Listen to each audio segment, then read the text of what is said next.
Season 2 of Coffee Chatter. Hello and welcome to Season 2 of Coffee Chatter. Since it's the first episode of the new season, it will obviously be a bit longer. I must say though that now that Dancing with the Stars is back, the majority of the episodes will be long, as I will be recapping the scores and eliminations each week for this season. I also want to thank all of my watchers for sticking by me during Season 1. I loved all of your comments, suggestions, and the fact that you tuned in each week, despite some of you not being religious or some of you not fans of Dancing with the Stars. Lots in store for you this season, including interviews with local stars, as well as interviews with random people from my friends list. So everyone is in the running for an interview. Why is my spacebar not working? Sorry, having a little bit of trouble with the teleprompter today. Anyway, so everyone is in the running for an interview spotlight. Hope you enjoy Season 2 and keep the comments and suggestions coming. Let's start off with some TV news before we get into Dancing with the Stars. Tom Bergeron is leaving his longtime gig. Tom Bergeron announced that he is leaving his position, no, not Dancing with the Stars, his other show. Tom announced on Wednesday that this upcoming season of America's Funniest Home Videos, the 25th anniversary season, will be his last. He says it's time to leave that show after so many years and already has a pitch for another show. It's unknown who will replace Bergeron or if the show will even return for a 26th season. CBS Hot Comedy renewed. Those of you who heard rumors that Big Bang Theory was canceled, CBS says think again. They've renewed The Big Bang Theory for not only one season, but 3 additional seasons. That means that the next time the show is up for elimination is not until the 2016-2017 cycle. CBS commented that those rumors you heard of the cancellation are totally false, saying, Big Bang Theory is the hottest comedy on our network and we would never cancel it unless we were forced to. CBS also renewed 18 other shows, which include NCIS, which will be season 12, NCIS Los Angeles, Person of Interest, Criminal Minds, CSI, Elementary, Hawaii Five-0, Blue Bloods, and The Good Wife for dramas. In Comedyville, they have renewed Two Broke Girls, Mike and Molly, Mom, The Millers, and 2.5 Men for season 12. They also renewed reality series The Amazing Race, Undercover Boss, 60 Minutes and 48 Hours, and Survivor. CBS has canceled We Are Men. As of right now, ABC has renewed the following: Mistresses, Motive, and Rookie Blue, and have canceled The Assets, Back in the Game, Betrayal, and Lucky 7. Fox renews Bob's Burgers, Bones, Brooklyn Nine-Nine, The Following, Glee, MasterChef Junior was renewed for 2 seasons, The Mindy Project, New Girl, The Simpsons, Sleepy Hollow, So You Think You Can Dance, and The X Factor, Us and Them, Raising Hope, and The Cleveland Show have been canceled. NBC renews The Blacklist, Hollywood Game Night, yes, Parks and Rec, and has canceled Welcome to the Family, Sean Saves the World, and The Michael J. Fox Show, as well as Ironside. CW56 has renewed America's Next Top Model, Arrow, Supernatural, The Originals, Reign, and Vampire Diaries. They have canceled none of their shows. However, the following shows are likely to be canceled after their current or upcoming seasons. For ABC, Once Upon a Time in Wonderland, The Neighbors, thank God for that. Trophy Wife, again, thank God. Mind Games.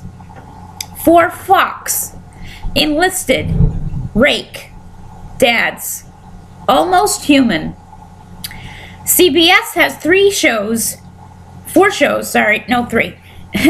in the Jeopardy category: Hostages, Intelligence, and The Mentalist. Dracula has been tentatively canceled, and CW56 has 2 shows that may not last: The Carrie Diaries and Beauty and the Beast. I will keep you updated on other shows as I find out about their statuses.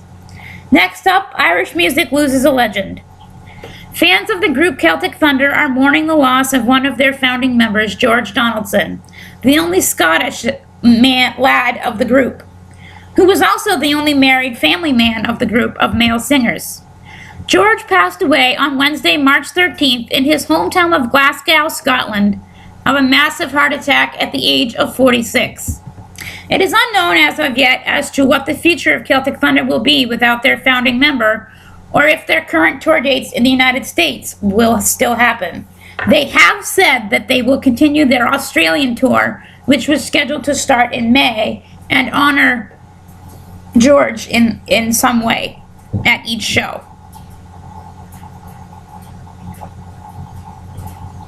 But now let's get to the good stuff. The Dancing with the Stars Week 1 Roundup. The opening night of Dancing with the Stars was very interesting, but I must say, with the exception of Erin Andrews' annoying voice being the co-host, I love the new changes. I love the new skybox, and they did not return to their 2-night slot.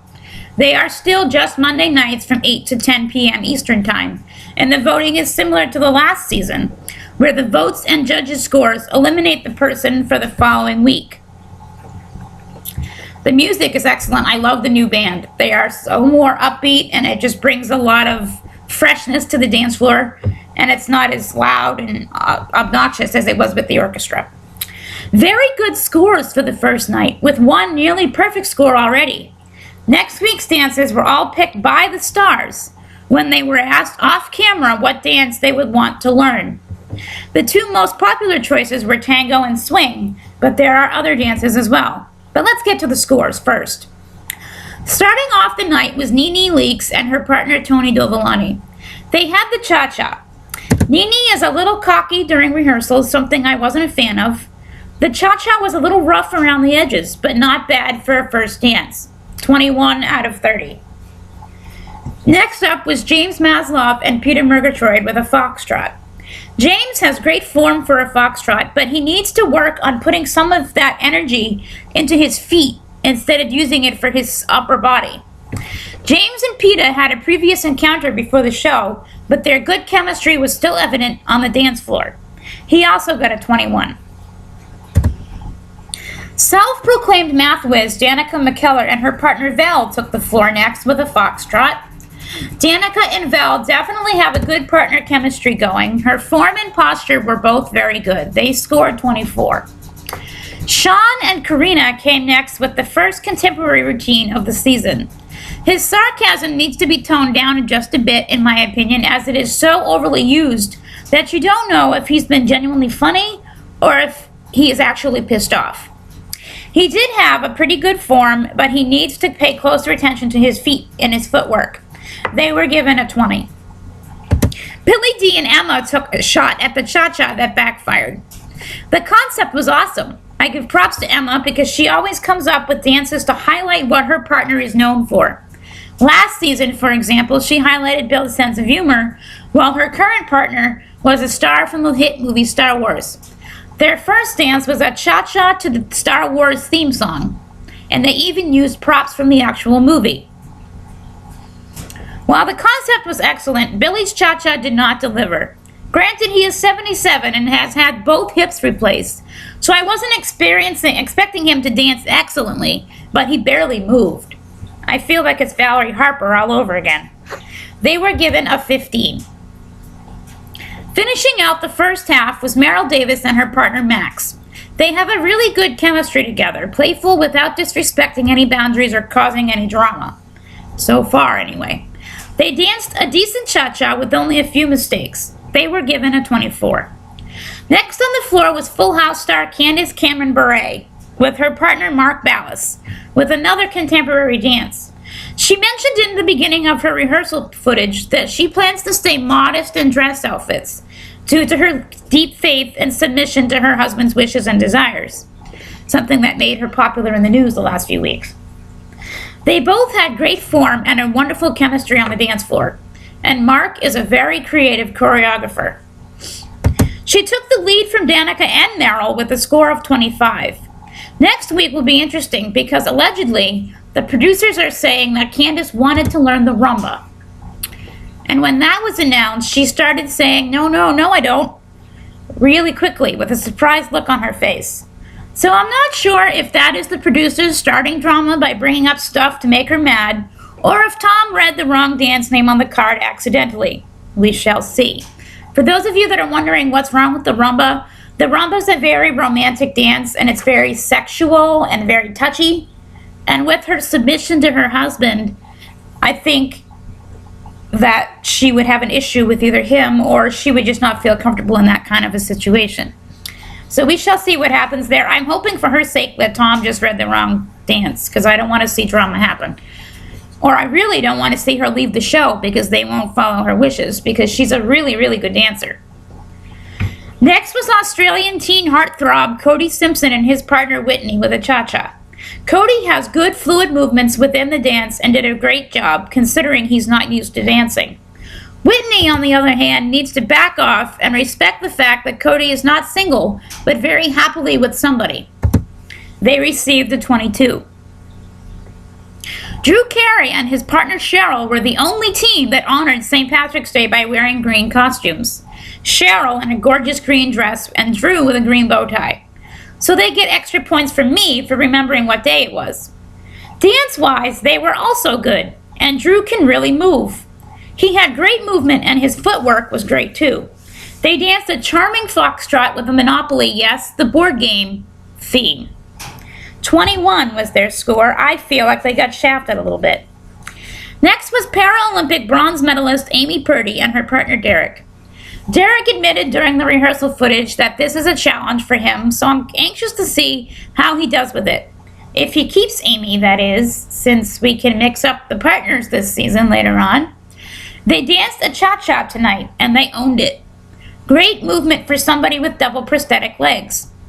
Seeing her do the quick step or a much faster paced dance like a salsa or a samba will be more difficult, I think, because of the fact that she said she can't feel her feet.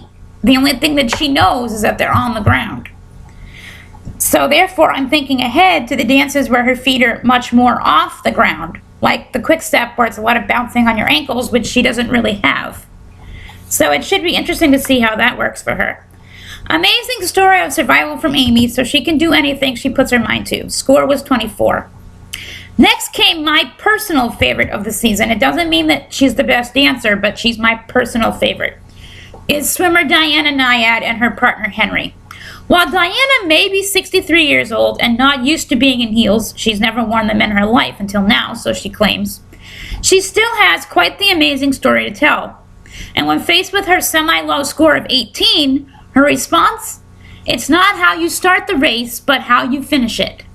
Simply put, she has great energy and a wonderful attitude. So if her fans vote her through, she'll go far. They danced a foxtrot in which she was a little stiff, mostly due to still getting used to the heels. Ending out the night was the other half of the Davis-White ice dancing duo, Charlie White and his partner Sharna. They had a contemporary routine and his movements were great. He is very flexible, which will come in handy with other dances that I'm sure they will meet later in the season. They stole the night with the highest score of 27.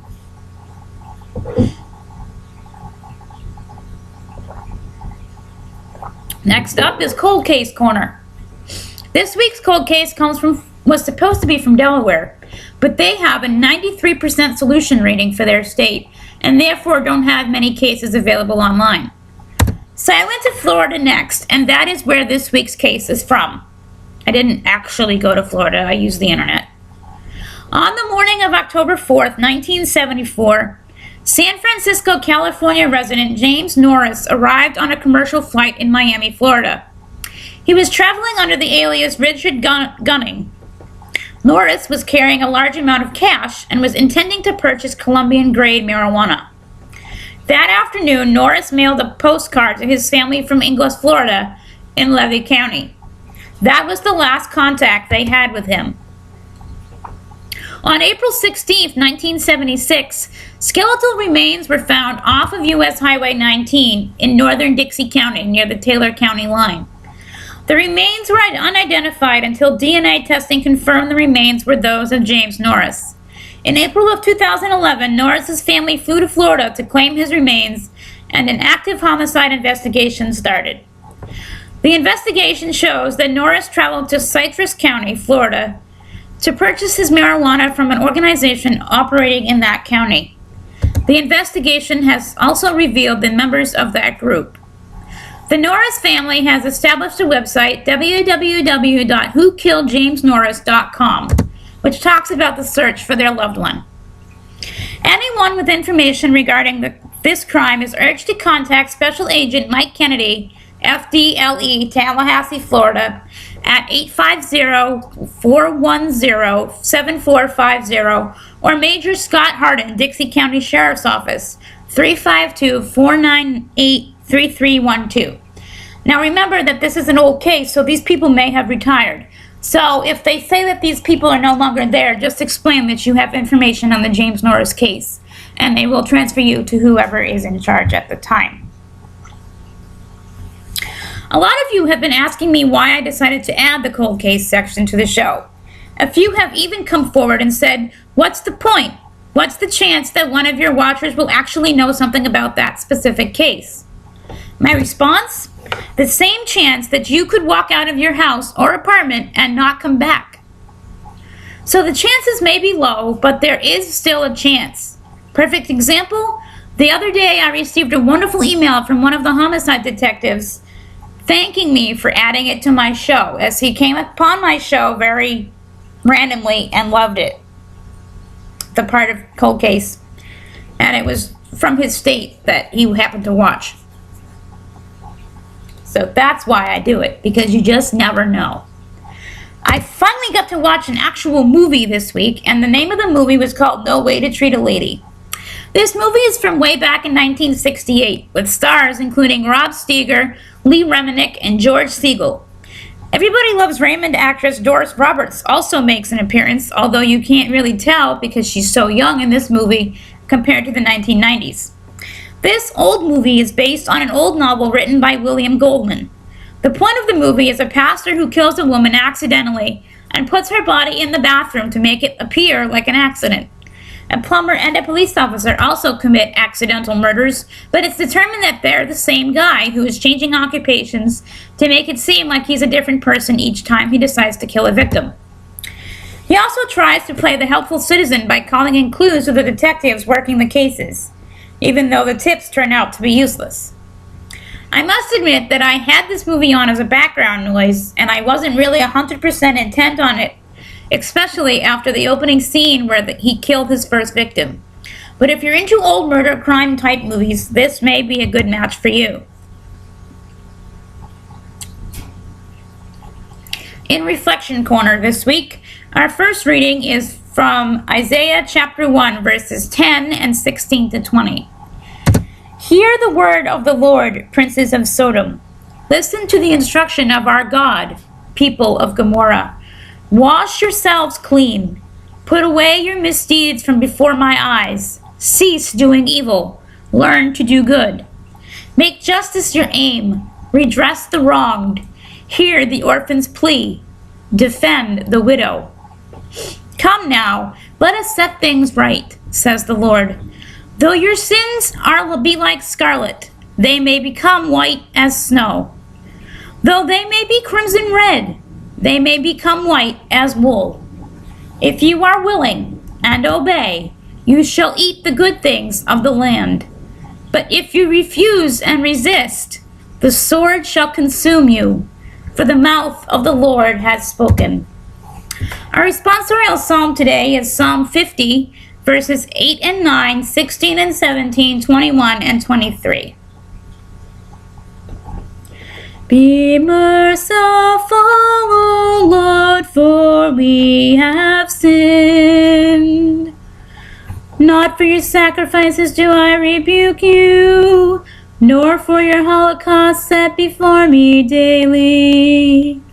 I need no bullock from your house, no goats from your fold. Be merciful, O Lord, for we have sinned. But to the wicked God says, Why do you recite my commandments and profess my covenant with your lips? You hate discipline, you cast my words behind you. Be merciful, O Lord, for we have sinned. When you do these things, should I be silent? Or do you think that I am like you? I accuse you, I lay the charge before you. Be merciful, O Lord, for we have sinned. Those who offer praise as a sacrifice honor me. To the obedient I will show the salvation of God. Be merciful, O Lord, for we have sinned. And our gospel message comes from Matthew 23, verses 1 to 12. Then Jesus spoke to the crowds and to his disciples, saying, The scribes and the Pharisees have taken their seat on the chair of Moses. Therefore, do and observe all things whatsoever they tell you, but do not follow their example. For they preach, but they do not practice. They tie up heavy burdens, hard to carry, and lay them on people's shoulders, but they will not lift a finger to move them. All their works are performed to be seen. They widen their phylacteries and lengthen their tassels. They love places of honor at banquets, seats of honor in synagogues, greetings in marketplaces, and the salutation, Rabbi. You have but one teacher, and you are all brothers. Call no one on earth your father. You have but one Father in heaven. Do not be called master. You have but one master, the Messiah. The greatest among you must be your servant. Whoever exalts him will be humbled, but whoever humbles himself will be exalted.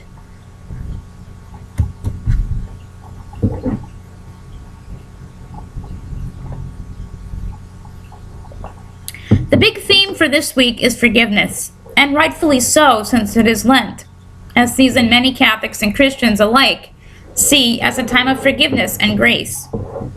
Our first reading tells us that even when we feel like we've done the sin that just can't be forgiven, God can. He can also help us forgive ourselves by letting us see and touch his nail-scarred hands and feet, like doubting Thomas. Father Jerome, my parish priest, said it perfectly last weekend, that we're all striving to be saints, regardless of the sins we've committed. While we may not be a world-recognized saint that everyone knows and prays to, we are all saints in training. When we die, our family members and friends can pray to us as well, even if we do not have a patronage, like Catholic schools or a certain country. The gospel message also tells us to look out and beware of false prophets.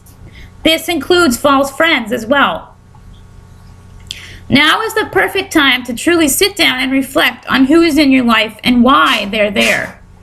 Are they in your life simply because you went to school with them, but now whenever you're around them, they drive you crazy? If you mention a particular subject, do they try to dissuade you from pursuing that subject? Then maybe it's time that you eliminate them from your life. Friends come into your lives for a reason, a season, or a lifetime. The hardest part sometimes is putting those friends into each category because we're human. We crave friendships. We want them all to be the lifetime friends. But let's face it, some people are brought into your life only to help you do something, or for a specific time in your life, and then they need to be released.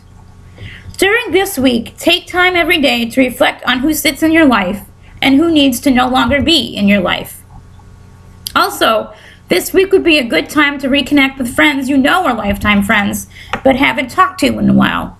And apologize to any friends that you may have hurt, either by word or action. But most importantly, remember that even your darkest sin can be forgiven if you would just open the door and step into the loving and healing peace that only God can give you. We have 3 saints today. Our first is Saint Edward. Edward was a martyr born in England. Edward was the son of England's King Edgar the Peaceful and his first wife, Ethelfleda. Born around 962, Edward was baptized by Dunstan, the Archbishop of Canterbury and a future saint. The cleric played a significant role in young Edward's brief life. When the king died in 975, Edward became the heir to the crown. His stepmother, Elfrida, however, wanted her own son and Edward's half-brother, the 10-year-old Ethelred, named king. Elfrida's supporters included nobles who had opposed the king's efforts to reform the church, which would have increased the influence of clerics. Dunstan, who played a key role in the royal reforms, supported Edward, and a council of political and religious leaders confirmed Edward's succession to the throne. Although still a teenager, Edward was devout and intelligent, and he continued his father's reforms. But he was also headstrong, which did not please the followers. He relied on Dunstan to smooth over problems with his critics, but even the archbishop could not protect the young king from his enemies. In 978, Edward went to see his stepmother and half-brother at their castle in Corfe. During the visit, Edward was assassinated. One source describes how the king was stabbed as he sat on his horse at the castle gate. Elfrida was blamed for the murder, as she still hoped her son would become king. Others claim loyal supporters of Edward's half-brother acted on their own. Edward was buried in Wareham. 2 years later, Dunstan moved his relics to the abbey at Shaftesbury. He was named a saint and martyr in 1001. Edward's life demonstrates that teens can play a role in the adult world, whether political or spiritual. Recognizing that, a modern-day organization, Teen Missions International, gives youngsters a chance to explore missionary life and encourages them to continue that important work as adults. Founded in 1970, Teen Missions has trained thousands of young people and sent them to work in more than 60 countries. A 2-week boot camp at a tent city in Florida prepares the teens for the rigors of mission work. Teen Missions' other programs include the Bible Missionary and Work Training Center, which offers a free 3-year program to students interested in lifelong mission work. Overseas boot camps in more than 20 countries, which give youths around the world a chance to experience mission life. The young can do a lot to contribute to God's work. For more information on Teen Missions International, visit its website at teenmissions.org.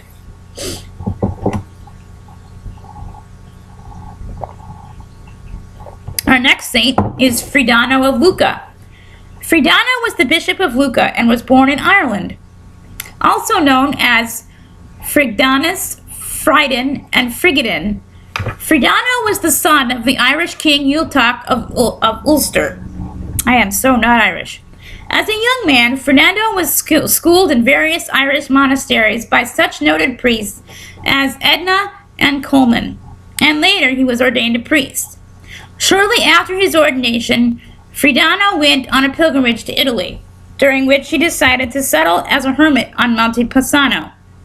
But his life as a recluse ended when Pope John II asked him to become Bishop of Lucca in 566.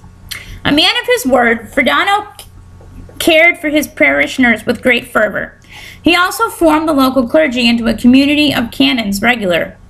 And after the cathedral was burned down by the Lombards, it was Fridano who made sure the beloved house of worship was rebuilt. Many legends surround Fridano's life. One such story is about how he saved the city of Lucca. Year after year, the Serchio River flooded the countryside and inundated the town. Fridano decided he would fix the problem once and for all. The bishop took a rake and commanded the river to follow it. He then began to drag the rake along a new path that circumvented the city and the farmlands along the riverbanks. Miraculously, the river followed the new course set by Fridano, and Lucca never flooded again.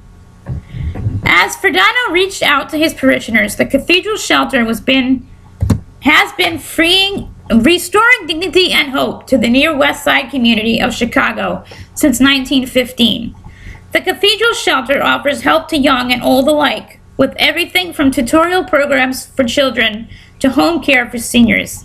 Its many other services include furnishing emergency and ongoing lodging, food and clothing, helping the unemployed find jobs, ministering in jails and prisons, giving away food baskets to thousands during the holidays, providing outpatient substance abuse counseling, and offering literacy and GED preparation courses.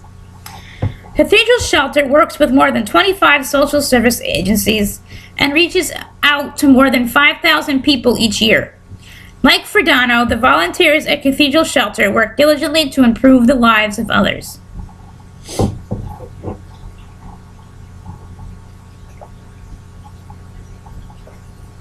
Our final saint today is Saint Cyril of Jerusalem. Cyril was a bishop from Jerusalem who was born in Palestine.